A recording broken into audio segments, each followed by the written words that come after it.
Hi guys, good afternoon. We are here right now in our showroom in Ortigas in Park and Sell in Garage C. So papakita ko sa inyo yung bagong kuha nating unit na February 2021 Subaru XB ISI Sight na premium na top of the line.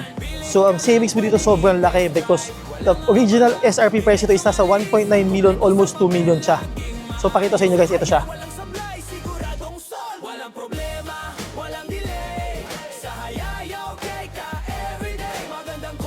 So guys, nandito tayo ngayon sa loob ng ating 2020 Subaru XB na iSight na premium.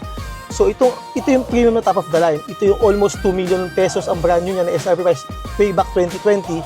So ito yung leather interior, push start siya, meron siyang 2 cup holders dito, and ito yung tinatawag nating iSight. So adaptive headlight siya, adaptive cruise control. So paano ba mag-work yun? So if you're gonna go on a road trip na gusto mo medyo relax driving lang, pwede mo iset yung cruise control mo to 100 km/h para hindi ka mahuli ng police. So ngayon, yung eyesight niya, once na meron kang kotse sa harapan mo, automatic siyang magbe-brake. Ngayon, pag lumayo yung kotse sa harapan mo, automatic din siyang mag-speed up.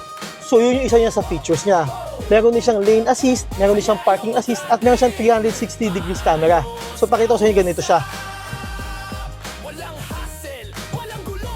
Ayan yung 360 degrees niya. Yun yung difference niya doon sa 2019 natin na Subaru XB.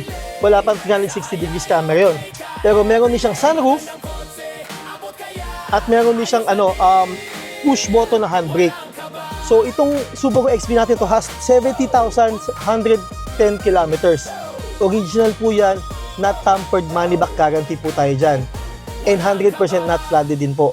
So itong Subaru XB natin na to, I don't think that it will last in the market because isa sa mga sariwang Subaru XB na makikita nyo all original paint, wala siyang retouch. So ang asking price natin dito is 740,000 negotiable with free transfer of ownership. So sabi ko nga po sa inyo, dito sa Hayay Auto Trading, hindi ka bibili ng sakit ng ulo kundi peace of mind. So if you have any questions, meron kayong inquiries, meron kayong mga katanungan, bank, financing, or cash, message nyo na kami sa page namin, Hayay Auto Trading, sa Facebook, and sa Instagram, Hayay Auto Trading, and sa TikTok, Hayay. So yun lang guys, thank you, God bless.